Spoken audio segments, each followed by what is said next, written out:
શાસનપતિ શ્રવણ ભગવાન મહાવીર સ્વામીના શ્રી ચરણોમાં મારા તમારા ભાવપૂર્વક જેમના હૃદયમાં છે ભાવોની ભવ્યતા, મનમાં છે મૈત્રીની મધુરતા, દિલમાં છે દર્શનની દિવ્યતા, તનમાં છે તપની તેજસ્વીતા, તેવા અનંત અનંત ઉપકારી ગુરુ ભગવંત એવં ગુણી મૈયાના શ્રી ચરણોમાં મારા તમારા ભાવપૂર્વક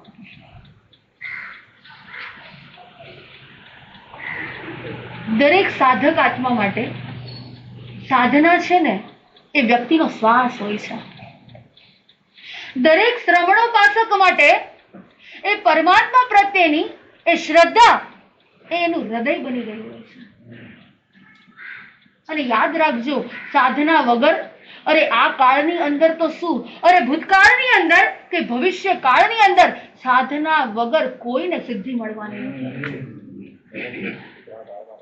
આ વાત સત્ય છે. ભૂતકાળની અંદર નહીં, આ ભવની અંદર નહીં કે ભવિષ્ય કાળની અંદર પણ યાદ રાખજો, સાધના વગર કોઈનો મેળ નહીં પડે. સાધના તો કરવી જ પડશે. એ તમે વહેલા કરો તો પણ ભલે, અને કદાચ તમે મોડા કરો તો પણ ભલે, અને અત્યારે કરો ને તો પણ ભલે, પણ એના વગર છૂટકો નથી.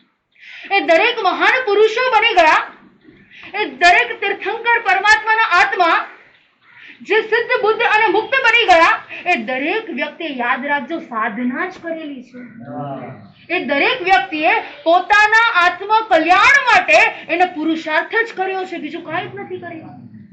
આપણને એમ થાય અત્યારે નહીં, રેવા દો માસી, પછી ક્યારેક કરશું, પછી ક્યારેક જોશું, હજુ અમારે વાર છે, હજુ અમારી યુવા અવસ્થા છે, હજુ અમે યંગસ્ટર્સ છીએ, અત્યારે નહીં પછી જોશું. આપણે યાદ રાખજો, આ ભવની અંદર નહીં કરીએ ને તો આવતા ભવમાં, જો આવતા ભવની અંદર નહીં કરીએ ને તો પછીના ભવની અંદર, અને પછીના ભવની અંદર નહીં કરીએ ને તો કોઈને કોઈ ભવની અંદર યાદ રાખજો કોઈ આરાધના કર્યા વગર અરિહંત બન્યા જ નથી.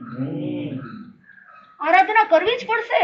અરે તમને ગમે કે ના ગમે, અરે તમને રૂચે કે ના રૂચે, પણ ક્યારેક તમે જોયું ભોગ સંજ્ઞા એ કરેલી આરાધના પણ છે ને એ તમને એક દિવસ અહોભાવથી આરાધના કરાવશે. ઘણા કે બધા કરે ને માસતીજી અમે એની સાથે સાથે કરીએ, બધા ધર્મ સ્થાનકની અંદર આવે અને અમે પણ જઈએ, આખો પરિવાર ઉપાશ્રયમાં બેઠો હોય, માસતી પર મારે આવવું પડે ને મિતુલભાઈ, શું કરું, શું કરવું, શું બધા જાય તો પછી મારે જવું. યાદ રાખજો, ઓગ સંજ્ઞાએ કરેલી આરાધના પણ પ્રભુ કહી રહ્યા છે કે એક દિવસ તને એ અરિહંત પદની પ્રાપ્તિ કરાવશે. એ ક્યારે નિષ્ફળ નથી જતી. તમને એમ થાય કે બધા સામાયિક કરે, ચાલો હું પણ સામાયિક લઈને બેસી જાઉં. એની અંદર તમારા ભાવ હોય કે ન હોય, એની અંદર તમારું મન હોય કે ન હોય, પણ યાદ રાખજો એ તમે કરેલી સાધના, એ તમે કરેલી સામાયિક એ ઓછામાં ઓછું પુણ્ય બંધ તો કરાવશે. તમે ભાવથી કરેલી આરાધના તમારા કર્મની નિર્જરા કરાવે છે. જો બે જ વસ્તુ બને છે, તમે જે સાધના કરો, તમે જે આરાધના કરો, એના બે ફળ છે. એ કાં તો તમને શું કરાવે, પુણ્યનો બંધ, અને બીજા નંબરની અંદર કર્મની નિર્જરા. કર્મ નિર્જરા લક્ષ્ય કરવાનું છે, પણ હજુ જ્યાં સુધી ઉત્કૃષ્ટ ભાવ નહીં જાગે, હજુ જ્યાં સુધી મનથી આરાધના કરવાનું મન ન થાય, હજુ જ્યાં સુધી અંદરથી એમ ન થાય કે મારે મારા આત્મા માટે કરવાનું છે, ત્યાં સુધી આપણે કરેલી સાધના, આરાધના, તપ, ત્યાગ એ બધું પુણ્ય બંધ કરાવનાર છે. અને કોઈ પણ તીર્થંકર પરમાત્માનો આત્મા હોય ને એના તમે પાસ્ટ ભવની અંદર તમે એક વખત દ્રષ્ટિપાત કરો, તમે એક વખત એની નજર કરો, અને એ દરેક ભવની અંદર એમને ક્યારેક ને ક્યારેક સાધના તો કરી જ છે. એ ભલે ક્યારેક સંસારથી બંધાયેલા છે, એમનો પણ જન્મ આવી રીતે સંસાર અવસ્થાની અંદર, એ બાલ્ય અવસ્થાની અંદર, એ યુવા અવસ્થાની અંદર હોય, પણ ક્યારેક એવું નિમિત્ત મળે ને, ક્યારેક સંતનો યોગ થઈ જાય ને, અને એ જીવાતમાં ફરી પાછા જાગી જાય. બસ આપણે આજે એ જ વાત કરવાની છે. આજે આપણે આ નેમ રાજુલના સંગે બસ મારો અંતર આત્મા એ જાગી જવો જોઈએ. બસ આ એક એક દ્રષ્ટાંતો દ્વારા આ પરમાત્માએ જે એમના જીવનની અંદર સાધના અને આરાધના કરી છે, અને રાજુલને પણ એ નેમ પ્રત્યે કેવો પ્રેમ હતો. જોજો કેવો પ્રેમ હતો. આપણે બધી વાત કરવાની છે, પણ અંદરથી વિચાર કરવાનું છે. આ સ્ટોરી સાંભળતા સાંભળતા, હે પ્રભુ, મને આવો વૈરાગ્ય ક્યારે પ્રગટ થાય, મને આવી રીતે જીવો પ્રત્યેની કરુણા કેમ પ્રગટ થાય. યાદ રાખજો, બધાએ આ વાર્તા તો સાંભળેલી જ છે, પણ આપણે હૃદયસ્થ નથી કરેલી. એ કથા છે ને, યાદ રાખજો, એ કથા એ માનવ ભવની વ્યથાને દૂર કર્યા વગર ન રહે. એ કથાનું ઊંધું કરો ને શું થાય? તમે એક કથા સાંભળો. એ આગમની અંદર જે પ્રભુ ફરમાવી ગયા, અને 24 તીર્થંકર પરમાત્માનું તમે જો જીવન ચરિત્ર એક વખત નિહાળો, યાદ રાખજો, તમારા ભવનો, તમારા આ જીવનનો થાક ઉતર્યા વગર ન રહે. બસ થાક ઉતારવાનું કામ કરવાનું. શું કરવાનું? અનાદિ અનંત અનંત કાળથી મારો અને તમારો આત્મા જે રખડપટ્ટી કરી રહ્યો છે, જે હજુ રજડી રહ્યો છે, હજુ 84 ના ચક્કરની અંદર જે પરિભ્રમણ કરી રહ્યા છીએ, અને એની અંદર જે થાક લાગ્યો છે ને, હે પ્રભુ, આ મનુષ્ય ભવની અંદર સાધુ સંતના સમાગે મારે હવે આ થાકને ઉતારવો. 2, 4, 5, 15 દિવસ તમે બારગામ ફરીને આવ્યા હોય, પછી એવું લાગે માસેથી બહુ થાકી ગયા, એટલે શું કરવું છે? મારે થોડો આરામ કરવો છે, મારે રેસ્ટ કરવો છે. યાદ રાખજો, આ પરમાત્માની કથા એટલું વ્યથા જ નહીં તમારી, પણ અનાદિ અનંત અનંત કાળથી તમને લાગેલો થાક છે ને ઉતારી દે છે. એ કર્મના મેળને ઉતારી નાખે છે, એ ઓગાળી નાખે છે. એક એક તમે પ્રસંગોને સાંભળશો, અને એ પ્રસંગોને સાંભળતા સાંભળતા એ ચિંતન અને મનન કરવાનું છે, અને એ ચિંતન મનનની ધારા એવી પ્રજ્વલિત થાય, અંદરથી હૃદયના ભાવો અને ઉદ્ગારો એવા ઉત્પન્ન થાય કે હે પ્રભુ, મને પણ આપના જીવો ભવ અને આપના જીવો યોગ ક્યારે મળશે. આમ તો નેમનાથ ભગવાનના 9 ભવ આપણને બધાને ખબર છે, પણ પહેલા પણ એમને ભવ નહીં કર્યા હોય. એમને પહેલા પણ અસંખ્યાતા ભવ કર્યા હશે, પણ શાસ્ત્રકાર ભગવંતો ફરમાવી રહ્યા છે કે જ્યારે જીવાત્માને સમ્યક દર્શનની પ્રાપ્તિ થાય ને, ત્યાર પછી ભવની ગણતરી ચાલુ થાય. શું પ્રાપ્ત થવું જોઈએ? એટલે કે અંદરથી એક દીપક પ્રજ્વલિત થઈ જવો જોઈએ. એ દીપક પ્રજ્વલિત થવો એટલે કે શું? તો કે આ સાચું છે અને આ ખોટું છે. આ પરમાત્માનો માર્ગ ઇઝ ઇક્વલ ટુ રાઈટ, આ રાઈટ વે છે, અને સંસારનો માર્ગ છે ને રોંગ વે છે. જો જીવાત્માને બે ક્લિયર માર્ગ થઈ જાય ને, ઇટ મીન્સ કે સમ્યક દર્શનની પ્રાપ્તિ. બસ. અને એ 9 ભવની અંદર એ પહેલાના ઘણા બધા કદાચ ભવો કર્યા હશે, પણ એ નેમ ભગવાનને પણ એ સમ્યક દર્શનની પ્રાપ્તિ થયા પછી એ 7મા નંબરનો ભવ એટલે કે શંખ રાજાનો ભવ, એ બહુ મુખ્ય ભવો છે. એક ભવોનું કદાચ આપણે એ ચરિતાર્થની અંદર એક ભવોનું આપણે વાંચન કરીએ, એક ભવોને આપણે વિચાર કરીએ, અને એ પ્રસંગોને કદાચ આપણે રજૂ કરીએ ને, તો 4 મહિના ઓછા પડે. એક દિવસમાં મેળ ન પડે, પણ તમને તો મારે છે ને મોરલ આપવાનું છે. શું આપવાનું છે? મોરલ. આપણે બધાને માખણ લેવાનું છે. શું લેવાનું છે? માખણ આપી દો. શું આપી દો? અમને માખણ આપી દો, અને એ માખણ મળી જાય ને પછી અમે એમાંથી વલોણું કરી અને શું ઉત્પન્ન કરી લઈશું. બસ એમાંથી અમે અમારી અમૃત ધારાને, અમે ચિંતન અને અમારા વિચારોને અમે પ્રાપ્ત કરી લેશું. અને આ શંખ રાજાના ભવની અંદર યશોમતી નામની જેમની પત્ની, આમ તો એમની ઘણી બધી પત્નીઓ હતી આ રાજાને, પણ આ યશોમતી પ્રત્યે એટલો બધો રાગ હતો, એમને એટલો બધો પ્રેમ હતો કે કદાચ એ રાજમહેલની અંદર થોડા પણ આગા પાછા થાય ને, અને આ શંખ રાજા શું કરે, એની દ્રષ્ટિ ક્યાં હોય કે ભાઈ મારી પત્ની ક્યાં છે, અરે મારી આ યશોમતી ક્યાં ગઈ છે, એને એટલો બધો રાગ, એટલો બધો રાગ. અને આ બાજુ એક પિતાને લાગ્યું કે મારું હવે આયુષ્ય થોડું છે, અને આયુષ્ય ઓછું જાણી આ શંખ રાજાને ગાદી સોંપી દીધી. પેલાના વખતની અંદર શું કરતા હતા? એમ લાગે કે ભાઈ મારી હવે ઉંમર થઈ ગઈ છે, મારી હવે વૃદ્ધાવસ્થા આવી ગઈ છે, એટલે મારે બધું જ રાજ્યનું સંચાલન અને કારભાર મારે કોને આપી દેવું? દીકરાને સોંપી દેવું છે. અને આ બાજુ એ દીકરાને સોંપ્યું એટલું જ નહીં, પણ આ બાજુ એના પિતાજી એ સંયમના માર્ગે ચાલી નીકળ્યા. સંસારમાં કાંઈ જ નથી. એમને સંયમ લઈ લીધો અને સંયમ લીધા પછી એ તો ગ્રામાનુગ્રામ વિચરણ કરી અને પોતાના આત્માનું કલ્યાણ કરી ગયા. અને આ બાજુ શંખરાજ, જો પરિવારમાં એક વ્યક્તિની દીક્ષા થાય ને, પરિવારની અંદર એક વ્યક્તિની દીક્ષા થાય એટલે આખો પરિવાર ધર્મના માર્ગે વળી જાય. અને એક દિવસ કોઈ એક સંત ગ્રામાનુગ્રામ વિચરણ કરતા કરતા જે નગરની અંદર શંખ રાજા રહેતા હતા એ જ નગરની અંદર આવ્યા. અને એ નગરની અંદર રાજમહેલમાં પધારતા આ શંખ રાજાએ દ્રાક્ષનું પાણી ઓરાવ્યું.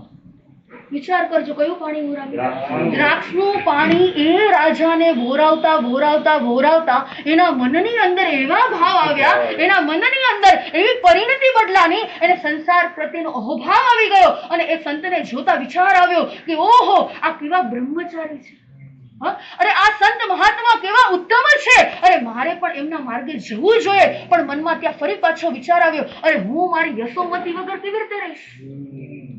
અને એ સમયે એને સાધુને પૂછ્યું, સાંભળજો, એ સમયે એ ઘરે જે પધાર્યા હતા એ દ્રાક્ષનું પાણી તો ઓરાવ્યું અને ત્યાર પછી એ સાધુ ભગવંતને પૂછ્યું કે મને પણ દીક્ષાનો ભાવ જાગ્યો છે, મને પણ હવે આ સંસાર એ રસ નથી લાગતો એની અંદર, પણ મને હજુ છે ને મારી પત્ની યશોમતી પ્રત્યે બહુ પ્રેમ છે.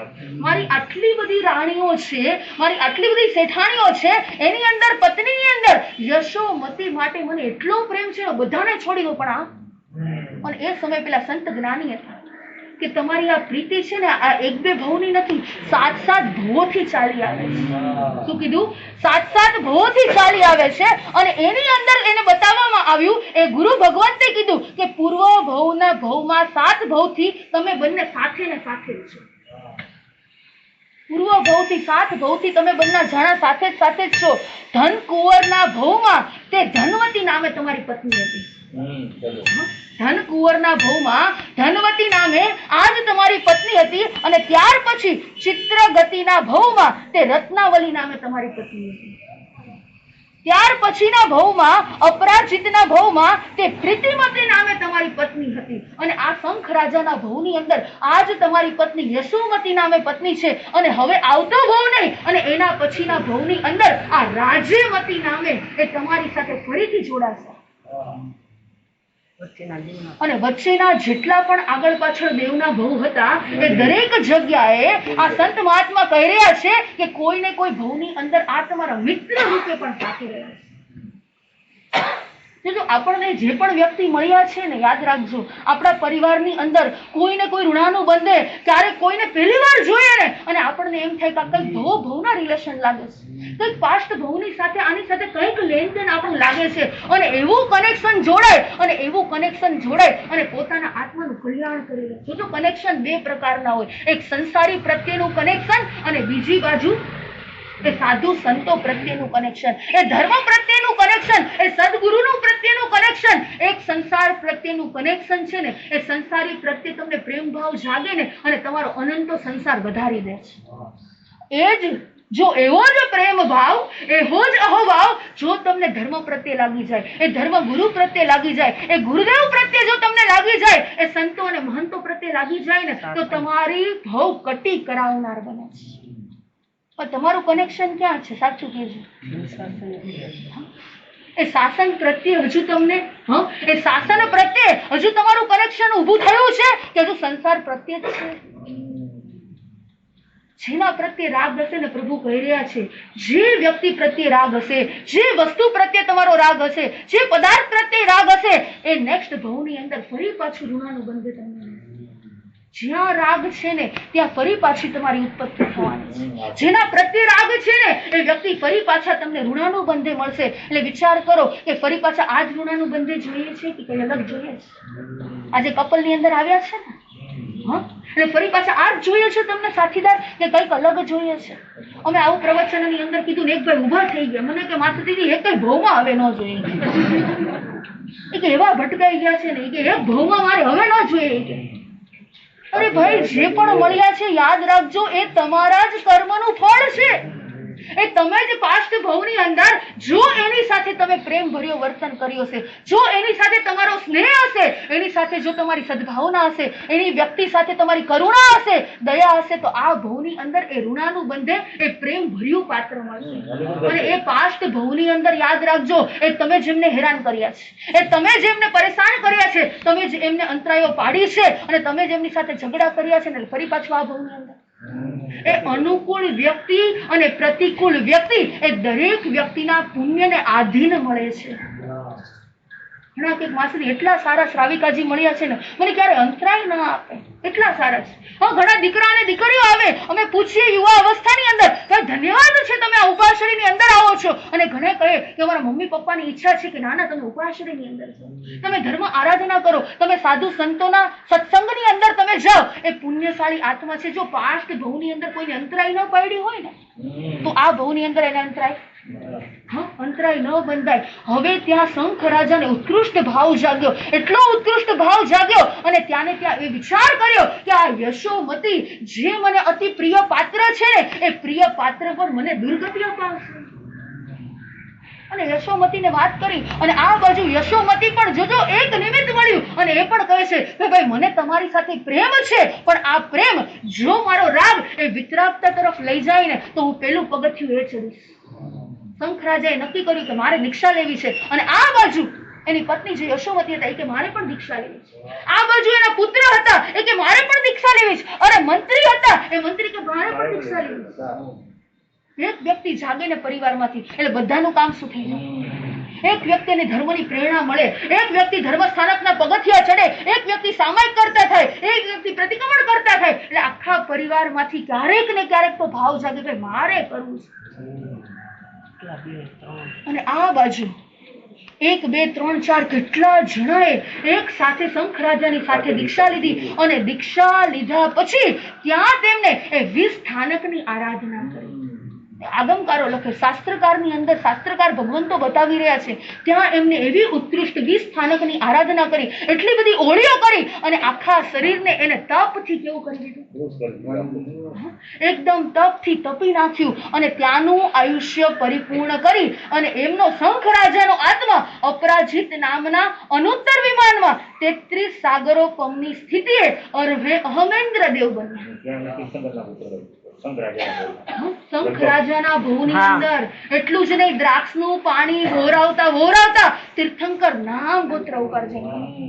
તમે કેટલી વાર અમને જ્યુસ વહોરાવ્યા હશે, તમે કેટલી વાર અમને ખીર વહોરાવી હશે.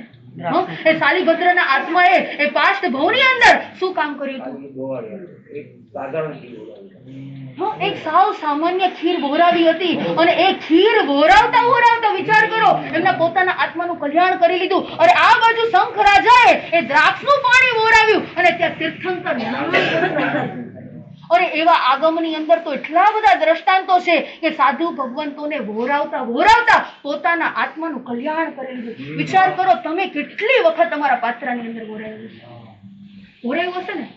ક્યારેક મામાએ બાસુંદી વહોરાવી હશે, હા, ક્યારેક આ બાજુ મામીને એમ થાય લાવો હું આ બનાવીને વહોરાવું, આ રાબ બનાવીને વહોરાવું, આ બાજુ અજયભાઈને એમ થાય લાવો હું સુખડી વહોરાવું માસદીજી.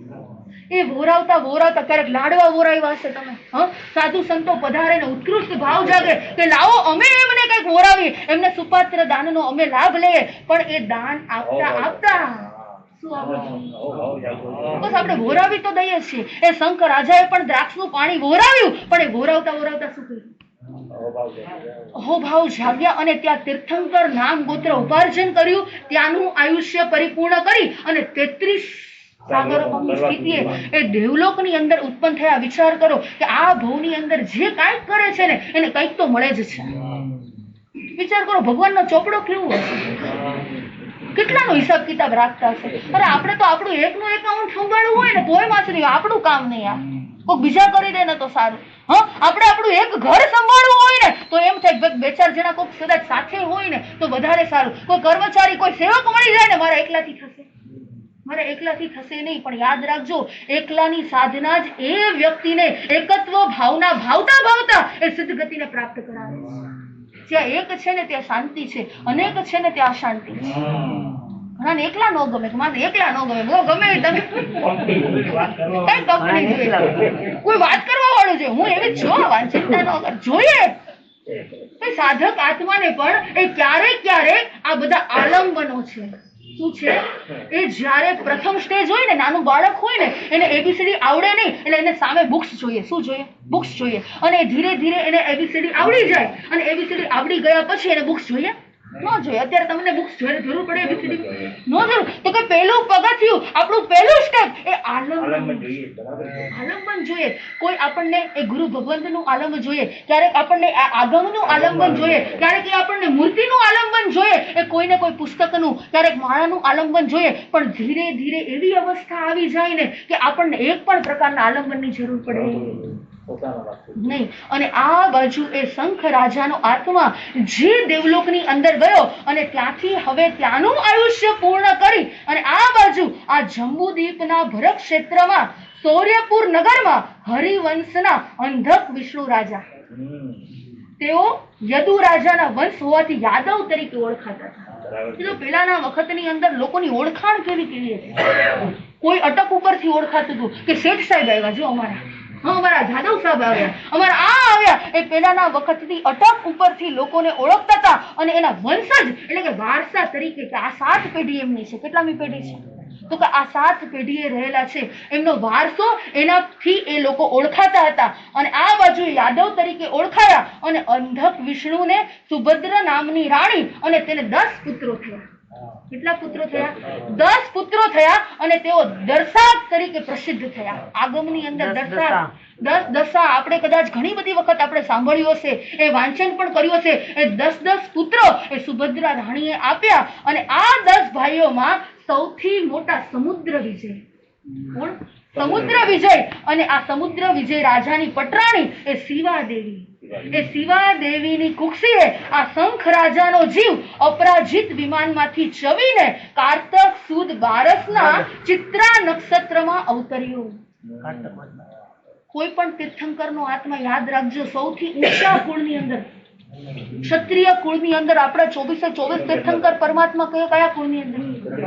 હંમેશા ક્ષત્રિય કુળની અંદર તીર્થંકર પરમાત્માનો જન્મ થાય. અને એક અછેરું આપણા આ કાળની અંદર બની ગયું. કયું અછેરું બની ગયું? મહાવીર સ્વામીનો આત્મા એ બ્રાહ્મણ કુળે, એ માતાની કુક્ષીએ, દેવાનંદાની કુક્ષીએ ઉત્પન્ન થયો અને આ એક પ્રકારનું અછેરું બની ગયું. કારણ કે કોઈ ભવોની અંદર આવું થાય નહીં. હંમેશા તીર્થંકરનો આત્મા એ ક્ષત્રિય કુળની અંદર જ હોય. એટલે આપણે બધા કયા કુળના કહેવાય? વાણિયા નહીં, આપણે જૈન નહીં. યાદ રાખજો, આપણું ક્ષત્રિય કુળ એટલે આપણું ખુન્નસ કેવું હોય. એટલે કોઈની સાથે ઝઘડો કરવાની વાત નથી કે આમાંથી ક્ષત્રિય એટલે દરબાર કેવા હોય,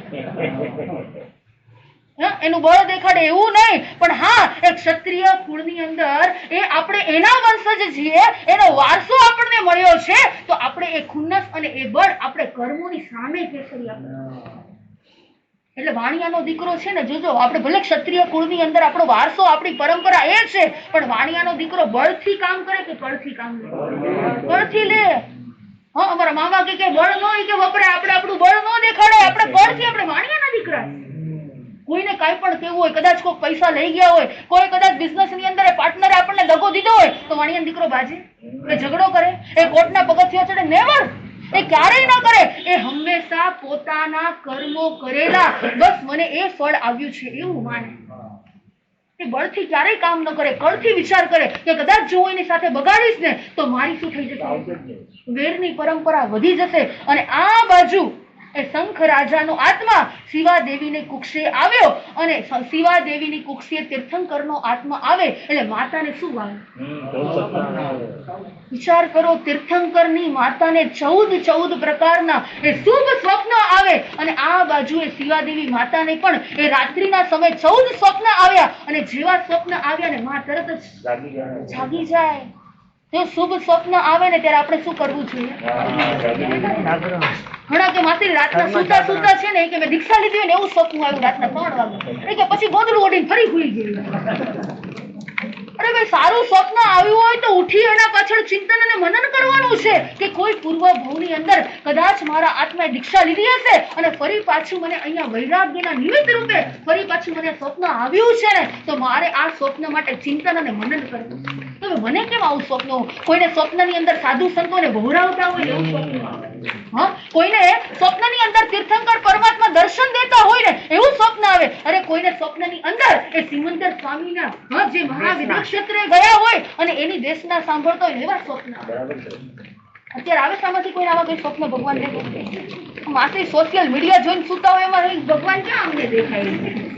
એટલા માટે જ આપણે વાત થઈ છે કે રાત્રે સૂતા પહેલા 1 કલાકથી અડધો કલાક પહેલા મોબાઈલને વિરામ આપી દો. તમે જેવું જોશો ને એવું તમને સ્વપ્નની અંદર આવશે. તમે જેવું વિચારશો, તમે જેવું ચિંતન કરશો એ જ રાત્રિના સમયે આવશે. તમે જો સારા ભાવની અંદર હશો, તમે સામાયિક કરતા હશો, તમે આરાધના કરતા હશો, તમારા સ્વપ્નની અંદર પણ શું આવે? અમે ક્યારેક આખો દિવસ તમે ગાથા બોકતા હોય ને તો સ્વપ્નમાં ગાથા આવે. એટલે સ્વપ્નની અંદર પણ આપણા એ શુભ ભાવો રહે. વિચાર કરો. અને આ બાજુ માતાને 14 સ્વપ્ન આવ્યા અને આ બાજુ શિવાદેવી માતા એ બેસી ગયા અને 14 સ્વપ્ન જોયા પછી આ બાજુ સમુદ્ર વિજયજીને કહી રહ્યા છે કે મને આવી રીતે આવા પ્રકારના શુભ 14 પ્રકારના સ્વપ્ન આવ્યા છે. અને આ બાજુ સમુદ્ર વિજયજી કોને બોલાવે છે? સ્વપ્ન પાઠકોને બોલાવે છે. સ્વપ્ન પાઠકોને બોલાવ્યા અને એક એક સ્વપ્ન બતાવ્યા અને સ્વપ્ન પાઠકોએ એ ચિંતન અને મનન કર્યું. એની ઉપર એમને જબરજસ્ત પીએચડી કરી અને ત્યાર પછી કીધું કે તમારા કુક્ષીની અંદર કોઈ સામાન્ય વ્યક્તિ નથી. મહાન પુરુષ આવવાના છે, એ કોઈ મહાન વ્યક્તિ બનવાના છે, એ મહાન પુરુષ છે. આ બાજુ માતાને શું થાય? હર્ષિત બની જાય છે. જોજો તીર્થંકરની માતાને 14 સ્વપ્ન આવે, પછી ચક્રવર્તીની માતાને, વાસુદેવની માતાને 7 સ્વપ્ન આવે, પછી માંડલિકની માતાને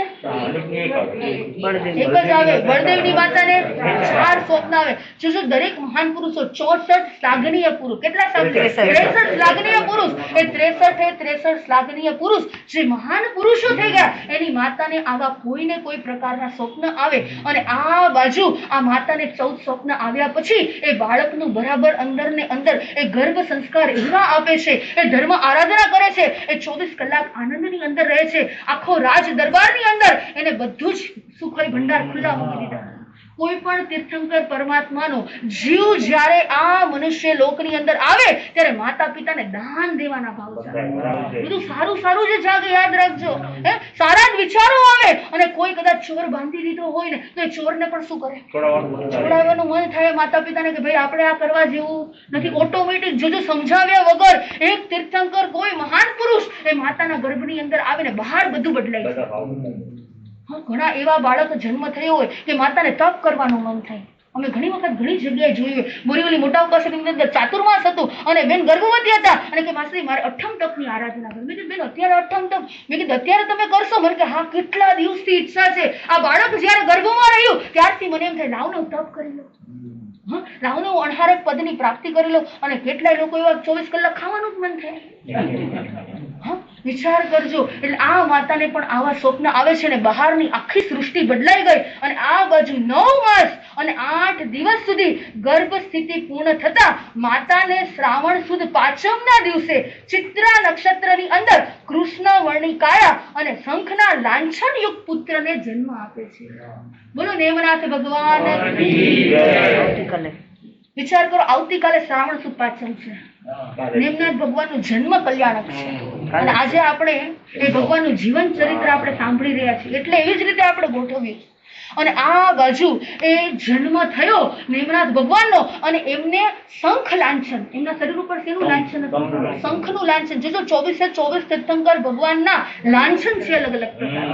અને એમાં આ આપણા 22મા તીર્થંકર ભગવાનનું જે લાંછન છે એ શંખ લાંછન છે. એ લઈને આવે છે અને લઈને આવ્યા પછી સાંભળજો, એ પ્રભુ ગર્ભમાં હતા ને ત્યારે માતાએ સ્વપ્નમાં રિષ્ટ એટલે કે રત્ન ચક્રની ધારા જોઈ હતી.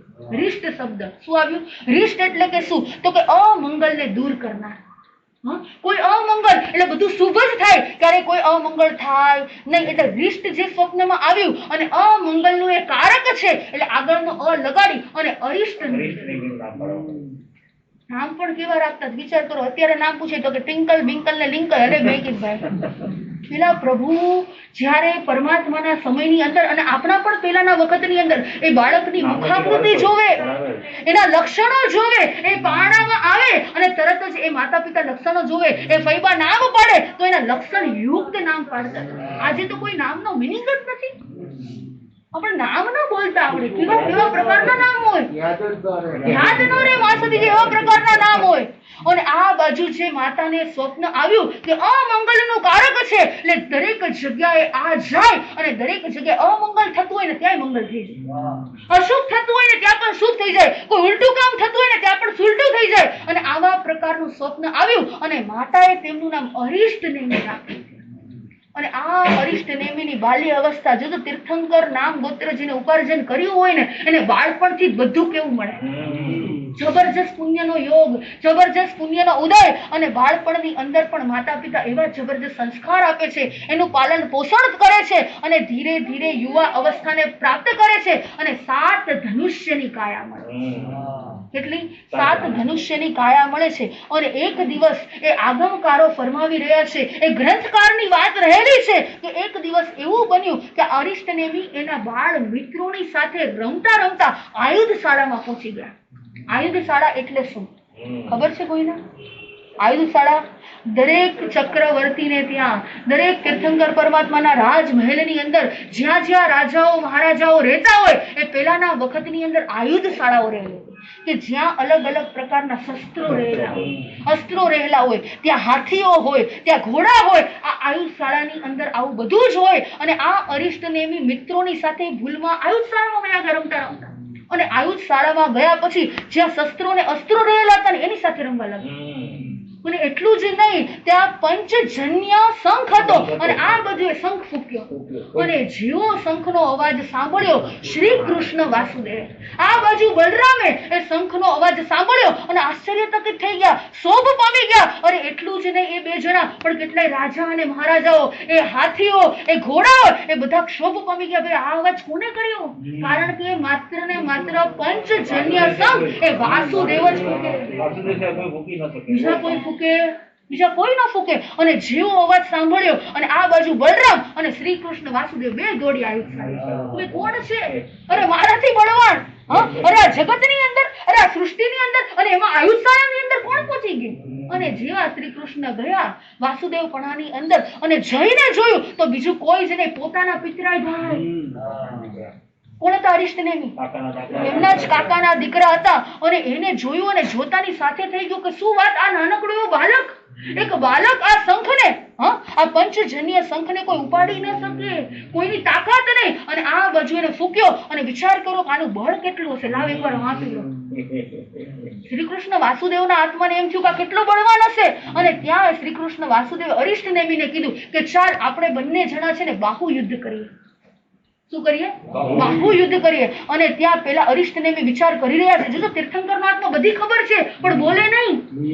કોઈ પણ તીર્થંકર પરમાત્માનો આત્મા એ મારીને તમારી જેવો જોઈએ, એમાં કઈ બીજું કઈ એમને કઈ અલગ વિચિત્ર પ્રકારનું કાંઈ ન મળે.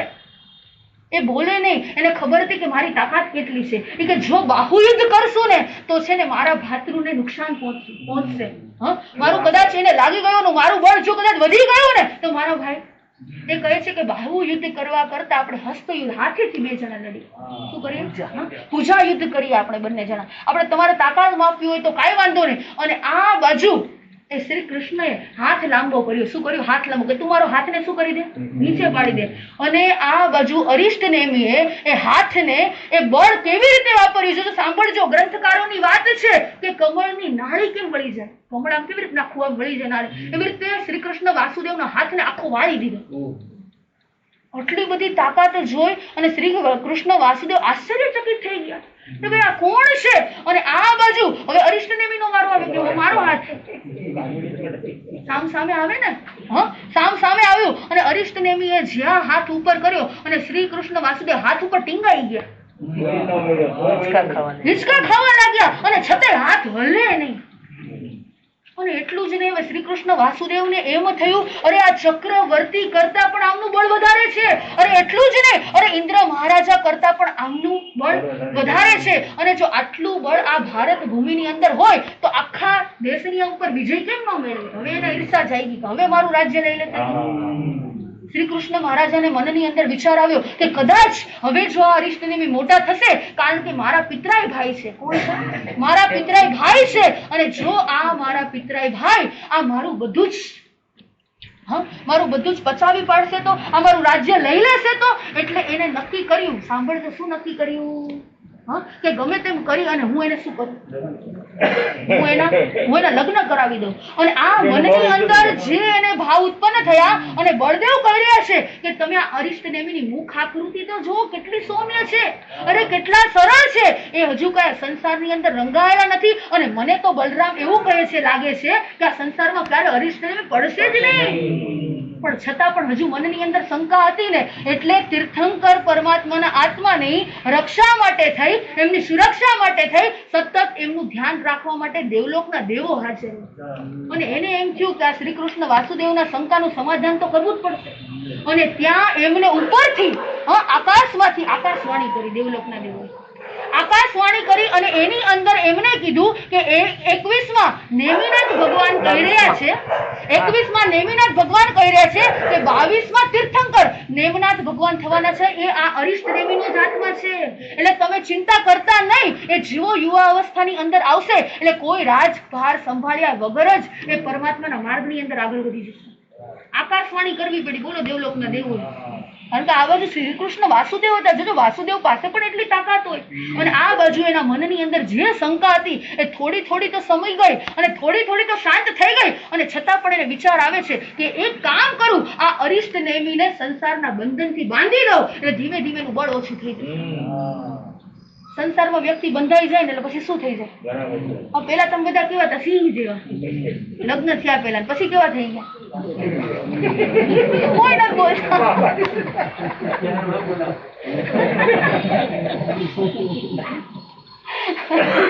અરે આ બાજુ પણ એ જ વિચાર આવે છે કે એમના સંસારના બંધનથી આપણે બાંધી દેશું એટલે ફરી પાછું એમનું બળ ઓછું થઈ જશે. અને આ બાજુ થોડો સમય પસાર થયો, એમની યુવા અવસ્થા થોડી થોડી પરિપૂર્ણ થઈ. એટલે આ બાજુ શ્રી કૃષ્ણ વાસુદેવ કહી રહ્યા છે કે શું તમારે લગ્ન કરવા છે?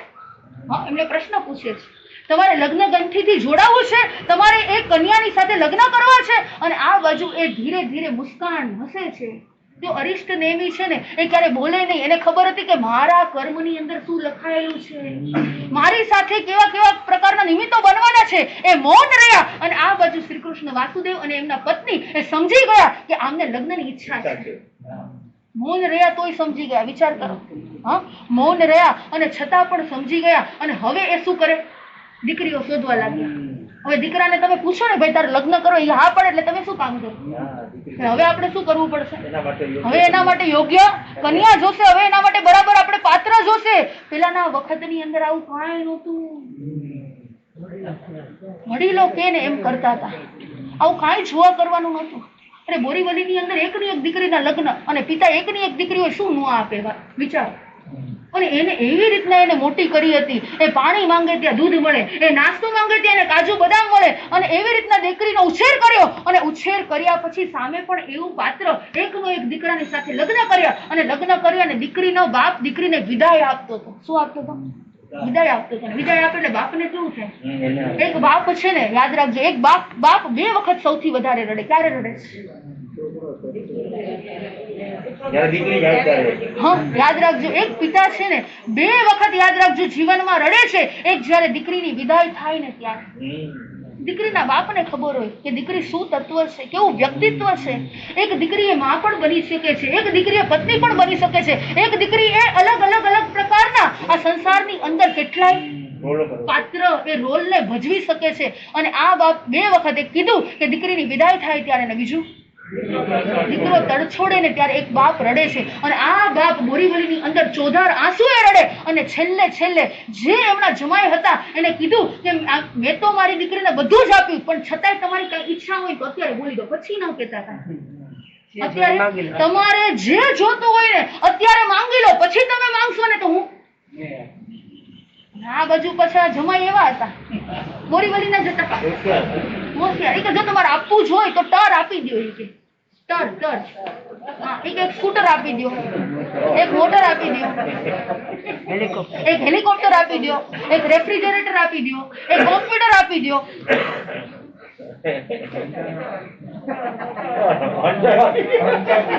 હા, હમણાં કહું ત્યારે બાપા શાંતિ. આ બધા બોરીવલી વાળા તરત ઉતાવળે હો મારા બોલવા નો દે મને. થિયેટર ને ખેતર ને ઓહો, મને તો પ્રવચનમાં નવું હો, દર વખતે નવું મળે મિતુલભાઈ. જયારે દઉં ને ત્યારે નવું આવે. અને આ બાજુ પછી પિતા એ બોરીવલી ને મૂળતો સાંભળજો બરાબર. એટલે જો આ છોકરો ઊંચો નીચે અને આ બાજુ પિતા પણ બોરીવલી એને કીધું કે તમે સાંભળજો, મારી ડોટર નો મગજ છે ને એ કેવો છે ખબર? એકદમ હીટર જેવો છે. કેવો છે? એકદમ હીટર જેવો છે. જો આ હાથમાં હંટર લેશે ને તો તમારે વોટર પીવાનો ટાઈમ નહીં રહે. બોલો જોઈશે મારી ડોટર હવે? એ ઓલા સમજી ગયા તો ભાઈ આમાં કઈ વધારે પડતું આમાં ટરમાં જવા એ પેલાનો વખત આખો જુદો હતો ને આખું આ કલ્ચર છે ને આખું જુદું છે. યાદ રાખજો, અત્યારે દીકરા દીકરીઓ માટે, આ સમાજ માટે એ કદાચ આપણે કેવા બેસીએ ને તો એટલી બધી કથનીઓ છે, એટલી બધી લાંબી વાર્તાઓ છે અને એટલા બધા દુઃખો છે ને કેવા બેસીએ ને એટલા ઓછા. અરે 25, 30, 35 વર્ષે નાના, હજુ તો મારી દીકરી સાવ નાની માસી, હાવ નાની. અરે 30 વર્ષે નાની. યાદ રાખજો, સુપર ફાસ્ટ એક્સપ્રેસ જો પકડાઈ જાય ને તો પેલા ઈ લઈ લેવી. અને સુપર ફાસ્ટ એક્સપ્રેસ જો એ ટ્રેન પકડી લીધી તો ઠીક છે, અને નતર પછી પાછળ રાજધાની, અને રાજધાની ભેગી નો થાય લોકલ, અને લોકલ નો આવે તો પછી છેલ્લે છકડો. જે આવે સમજાય.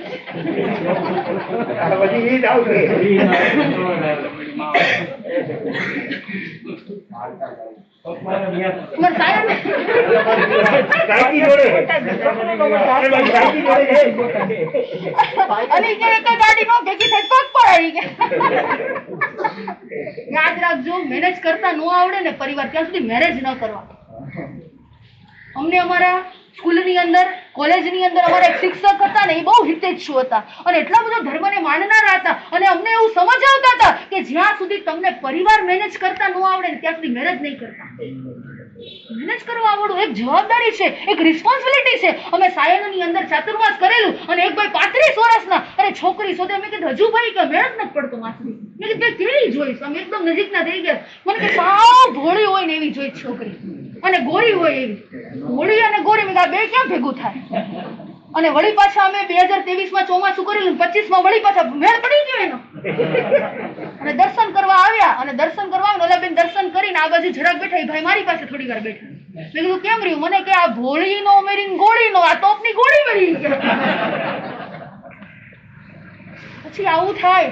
યાદ રાખજો, જે વસ્તુ જે સમયે થાય ને એ સમયે કરી લેવી જોઈએ. અત્યારે છે ને વિચાર કરજો, આ કાળની અંદર દીકરા દીકરીઓ એટલા બધા સમાજની અંદર, એક વ્યથા કહો તો વ્યથા, એક કથા કહો તો કથા, અને એક દુઃખની ઘટના કહો તો દુઃખની ઘટના. ખબર જ નથી પડતી શું ચાલે, ખબર જ નથી પડતી. સમયે થાય ને એ બધું સારું કહેવાય. એક વખત સમય ચાલ્યો જાય ને પછી કેવું થાય? દરેક વસ્તુની કામ કરવા માટેની, એ લગ્ન કરવા માટેની, સંયમ જીવવાની. અમારા માસતીજી પણ ઘણી વખત કહે કે સંયમ પણ સમયે મળે ને તો ઉત્કૃષ્ટ છે. હા, પછી છેલ્લા અવસ્થાએ એવું નથી. તમે કીધું કે બધી ટ્રેન વહી જાય, છેલ્લી પકડી લઈએ ઘણી વાર, એવું નથી. પણ એ છેલ્લા અવસ્થાએ પચ્છા વીતે પયાયા ખિત્તમ ગચ્છંતી અમર ભવનાનીએ ભગવાને કીધું કે પાછલી ઉંમરે આત્મા જાગેલો પણ એ પોતાનું કામ કરી નાખે.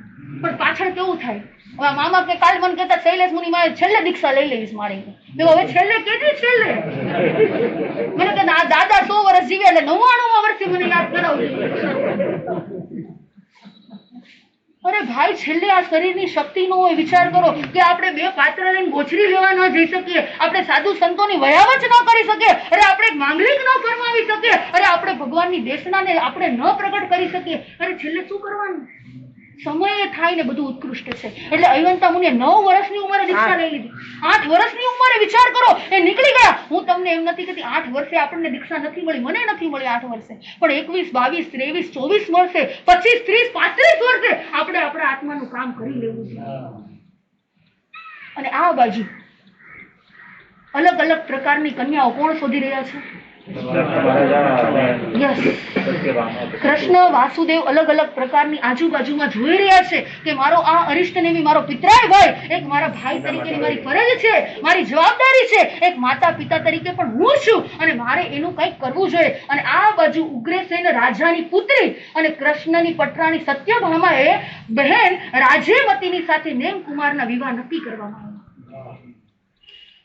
અને આ બાજુ જેવા નેમકુમારના લગ્ન રાજ્યમતી સાથે કરવામાં આવ્યા અને જ્યારે એ સમયે એ કદાચ ગોળધાણા હશે કે ખબર નહીં, પણ જેવું નક્કી કર્યું એટલે તાબડતોબ એ લગ્નની તૈયારી ચાલુ થઈ ગઈ. તમારા ઘરે લગ્ન થાય, નક્કી થાય એટલે તરત જ કે સોનું લેવાનું છે, કપડાં લેવાના છે, અમારે આ તૈયારી કરવાની, ઓલી તૈયારી કરવાની છે. અમારા ચિત્તલબેન કે એટલું કામ પડ્યું ને ઘરે, લગ્ન વાળું ઘર છે. અમારા રાકેશભાઈ તો આજે વળી ગામ અમુક વાર હાઈલાઇટમાં આવે ને બાકી આજે તો બધા પકડી લીધા માસજી, પકડવા પડે ને પછી ક્યારેક ક્યારેક. અને આ બાજુ એ તૈયારી એકદમ સરસ મજાની ચાલુ થઈ ગઈ. અને આ બાજુ જે લગ્ન માટે જે વસ્તુની જરૂરિયાતો હોય, જે રિવાજો હોય, જે પ્રકારની રીતો હોય, અને આ તો રાજા અને મહારાજાના લગ્ન, કોઈ સામાન્ય વ્યક્તિના નહોતા લગ્ન. જોજો એનો વરઘોડો પણ, એની શોભાયાત્રા પણ એ અલૌકિક હોય. એ જયારે રાજમાર્ગ ઉપર ચાલતી હોય ત્યારે આખી પ્રજા એને જોવા માટે રથયાત્રા ચાલતી હોય. અરે એમાં પણ દેવલોકના દેવો પણ એ અરિષ્ટ નેમીની સાથે હોય. વિચાર કરો. એટલે તીર્થંકરનો આત્મા પણ એ સંસારથી ક્યારેક બંધાય છે. જોજો, પણ એ સંસારથી બંધાય છે પણ પોતાના આત્માને ક્યાંય નથી બાંધતા. ભલે તમે બધાને એમ થાય બધા તીર્થંકર માંથી લગ્ન નથી કર્યા, હા આપણે લગ્ન કરીને પછી જોશું, દીક્ષા લેશું. ભાઈ એમને ખબર હતી કે મારું આયુષ્ય કેટલું છે.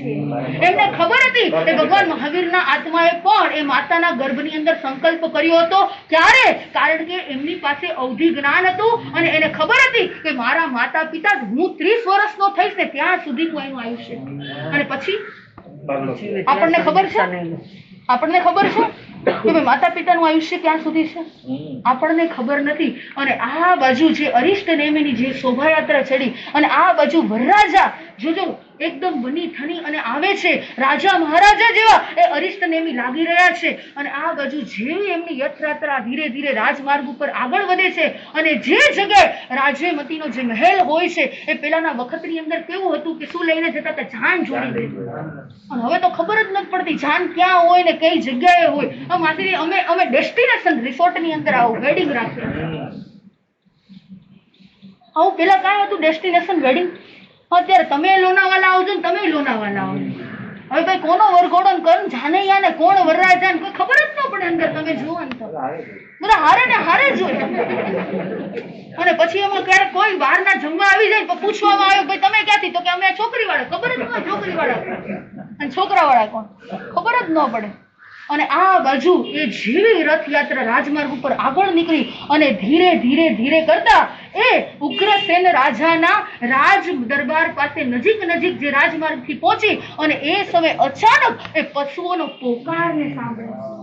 એ પશુડાઓ રડી રહ્યા છે, એ કકડી રહ્યા છે. અને જેવો અવાજ આ અરિષ્ટ નેમીના કાનની અંદર પડ્યો અને કાનમાં જેવો પડ્યો, જોજો એમને તો ખબર જ હતી, એમને બધી જ ખબર હતી. અને છતાં એના સારથીને પૂછવામાં આવ્યું કે ભાઈ આ અવાજ શેનો છે?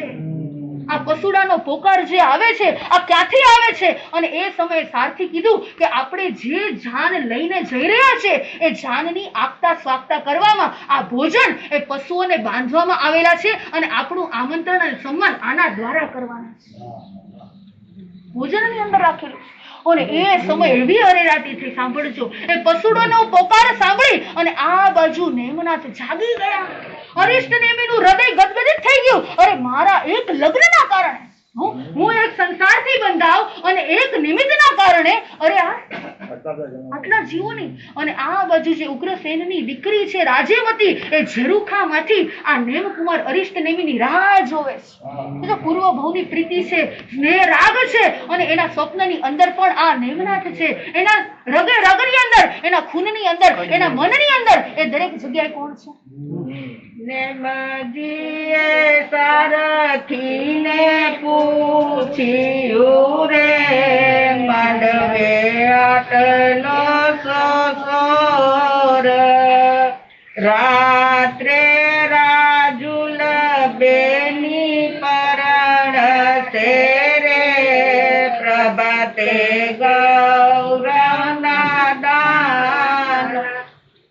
નેમજીએ રથ પાછો વાળ્યો રે, જય ચડ્યા ગઢ ગિરનાર. વિચાર કરો, આ બાજુ જે ઝરૂખામાંથી રાજેમતી જે એમની કાગ ડોળે રાહ જોઈ રહ્યા હતા, અને એક દીકરી જ્યારે લગ્નથી બંધાવા જતા હોય ત્યારે એના સ્વપ્નની અંદર પણ કેવું ચાલતું હોય કે મને આ મનના મનોરથો કેટલા બધા હોય કે મને આવો પતિ મળશે, મને આ લગ્ન કરીશ, અને લગ્ન કર્યા પછી અમે કેવા કેવા પ્રકારના ભોગો ભોગવશું. અને આ રાજેમતીના મનની અંદર પણ એ જ વિચાર આવે છે. અને જેવો રથ પાછો ફળ્યો, અરિષ્ટ નેમીએ સારથીને કહી દીધું કે ભાઈ અહીંયાથી રથ પાછો લઈ, હવે આગળ નહીં. આટલા જીવોની હિંસા થાય એ મને પરવડે જ નહીં. તમે આ જે બંધનમાં બાંધ્યા છે એ બધા જ પશુઓને ખોલી નાખો. બધાને શું કરો? છોડી દો. એ બધાને મુક્ત કરી દો. એ જ્યાં સુધી એ બંધાયેલા છે અને એમનો જે અવાજ છે, એમની જે ચિંગારીઓ છે, એમનો જે કરુણ અવાજ છે, એ મારાથી સહન થતો. કેવું એમનું હૃદય હશે? એમનું હૃદય કેવું હશે? જો વિચાર કરો. એકદમ કોમળ હૃદય હશે. એમનું હૃદય એકદમ કેવું હશે? એકદમ સરળ હૃદય હશે. એ કરુણા ભર્યું હૃદય હશે. અને આ બાજુ સાથી નીચે ઉતર્યા, રથ પાછો ફર્યો, એની પેલા જેટલા પણ પશુઓ જે બંધનથી બાંધેલા હતા એ બધાને મુક્ત કરી દીધા. અને જેવો રથ પાછો વળ્યો અને આ બાજુ એ કોને ખબર પડી? ઉગ્રસેન વિજય. અને આ બાજુ એને ખબર પડી કે આ બાજુ અરિષ્ટ નેમી અને આ બાજુ વાસુદેવ બધા આ શું કરી રહ્યા છે? જાનકી પાછી વાળી રહ્યા છે. અને એ સમયે કૃષ્ણ વાસુદેવ આવી અને અરિષ્ટ નેમીને કહી રહ્યા છે, અરે ભાઈ તું આ શું કરે છે? તેને ખબર છે આપણું કુળ કયું છે? અરે આપણે કયા વંશના છીએ? અને તું આ જે જાનને પાછી ફેરવે છે, અરે આપણું નાક શું રહેશે?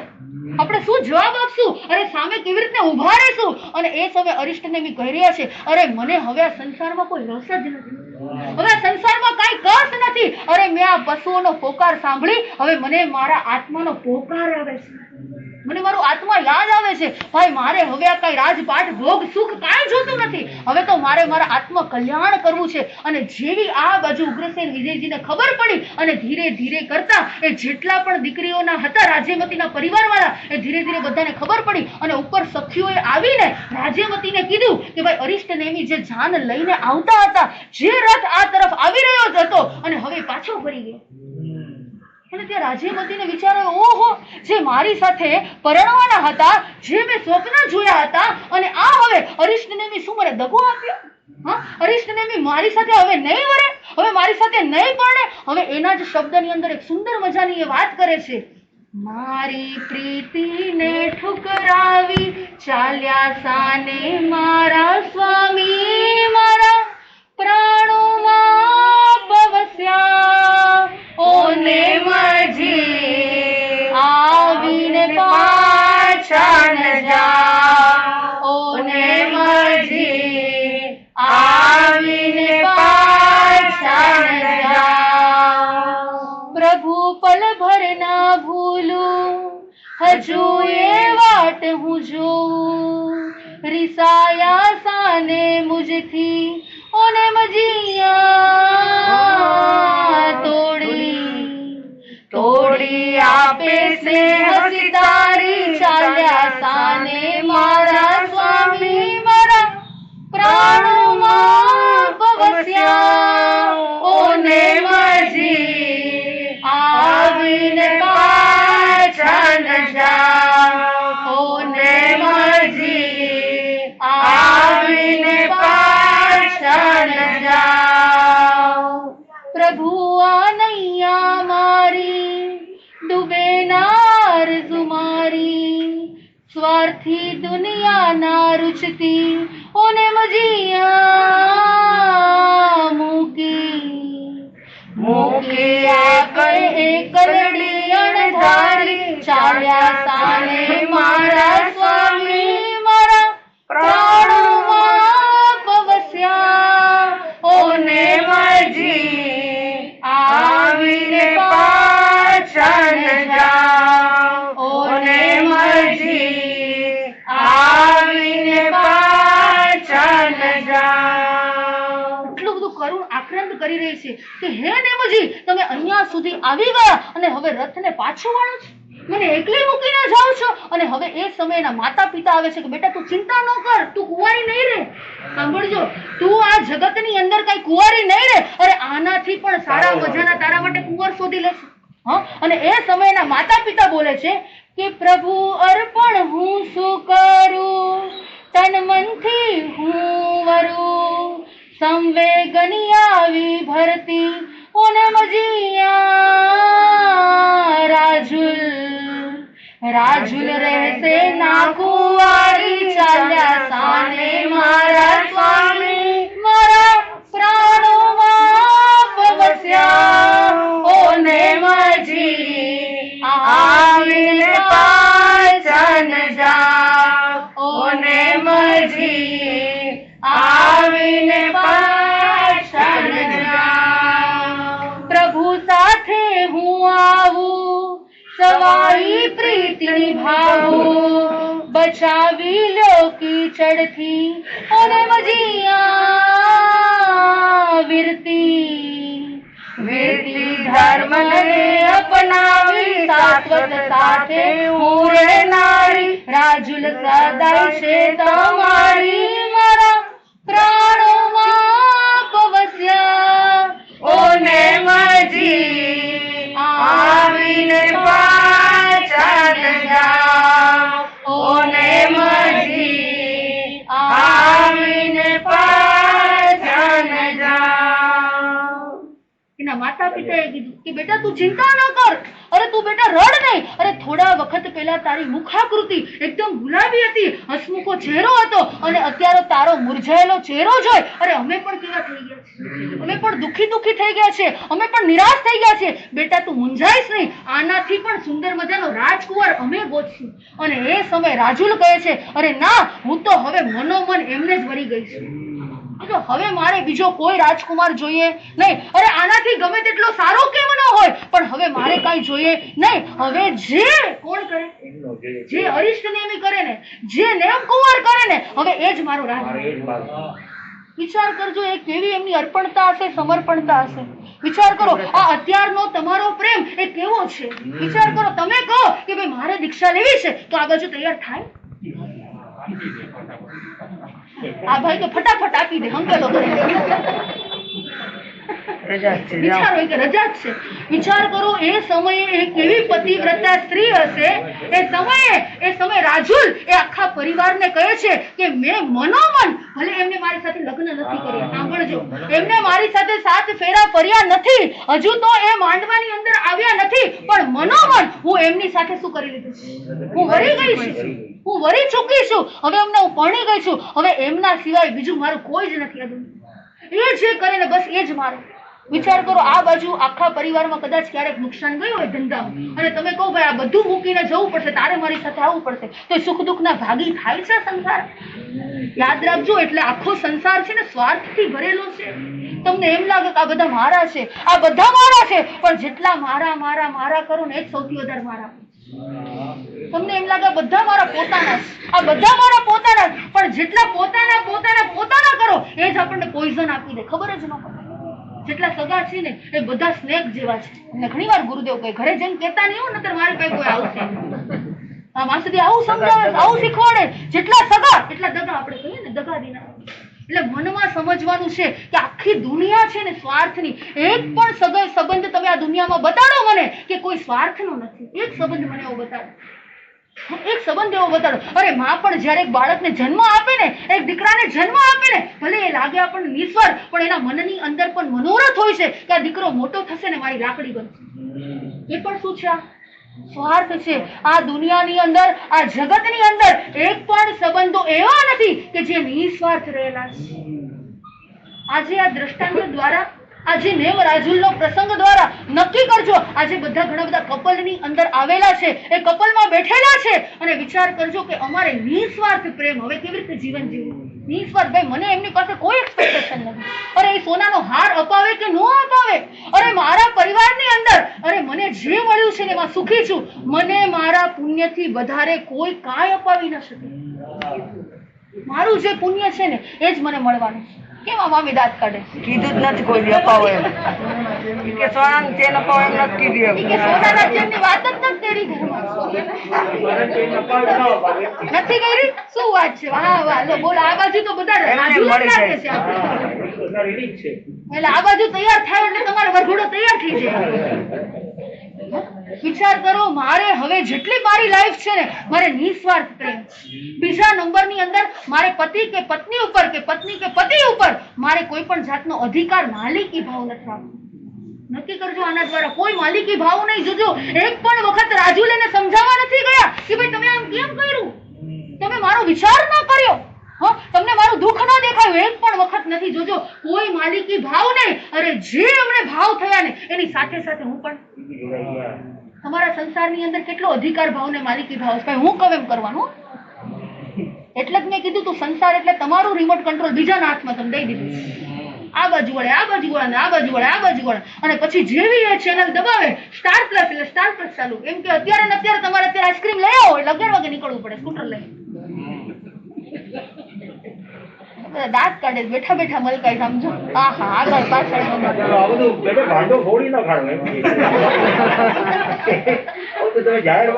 આવું જાહેરમાં ન કહીએ. અને આ બાજુ રાત્રે 12 વાગે કે અત્યારે ભાઈ 12 વાગે તું પાઉંભાજી એટલે પાઉંભાજી બનાવો.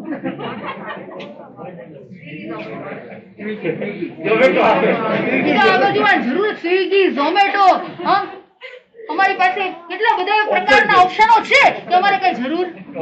સ્વાર્થી દુનિયા, યાદ રાખજો. તમે પણ એમ વિચારો કે મારાથી રસોડું ચાલે, ભૂલી જજો આ સ્વિગી વાળા બેઠા છે, આ ઝોમેટો વાળા રાહ જોવે છે એમની.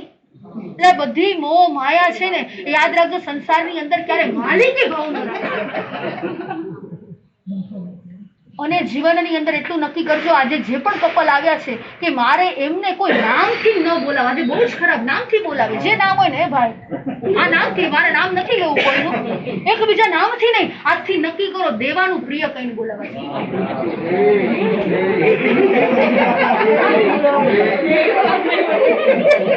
આ મામા કે દેવી દેવી દેવી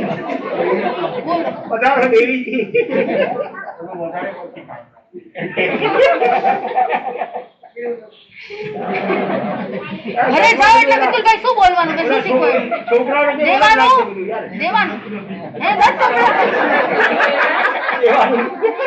ઠીક છે, સંભળાતું જ નથી.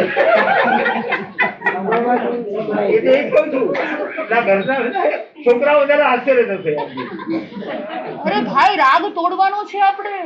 આ એક જ બહુ એવો છે, ઋણાનું બંધે મળ્યા છીએ, પણ આ ઋણાનું બંધે મળ્યા પછી કર્મ નથી બાંધવાના. મારે માલિકી ભાવ પણ નથી રાખવાનો. યાદ રાખજો, આ જ માલિકી ભાવ યાદ રાખજો પાછા અનંતા કાળે રખડાવનાર બનશે.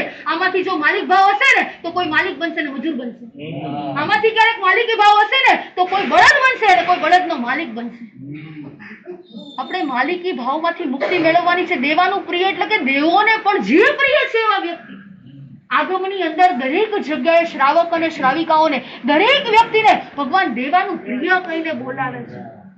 દેવોને પણ પ્રિય છે એવા. અને વિચાર કરજો, આ બાજુ અરિષ્ટનેમે જેવો રથ પાછો ફેરવ્યો, ઘરે નથી લઈ ગયા, ઘરે નથી ગયા પાછા. અરે એના માતા પિતા, આ બાજુ વાસુદેવ, બલરામ બધા સમજાવે. એને કીધું ભાઈ હવે તમે જે સમજો તમને મુબારક. મારે આ રાજ નથી જોતું, આ કારભાર નથી જોતું, મારે કાજ નથી જોતું, અને બસ હવે તો મારે પ્રભુના માર્ગે આગળ વધવું છે. અને ત્યાં ને ત્યાં યાદ રાખજો, રથમાંથી ઉતરી અને પંચ મુષ્ટિ લોચ કરી નાખું. કેવું વૈરાગ્ય છે. અને જેવી આ બાજુ રાજ્યમતી રાજુલને ખબર પડી કે મારા પ્રભુ એ પ્રભુના માર્ગે ચાલ્યા, અને એ પણ ત્યાંથી ઝરૂખામાંથી નીચે ઉતરી અને એના પગલે પગલે ચાલ્યા અને રાજ્યમતી બની ગયા, સતી બની ગયા. રાજ્યમતી નામ આવે છે ને 16 સતીમાં રાજ્યમતી.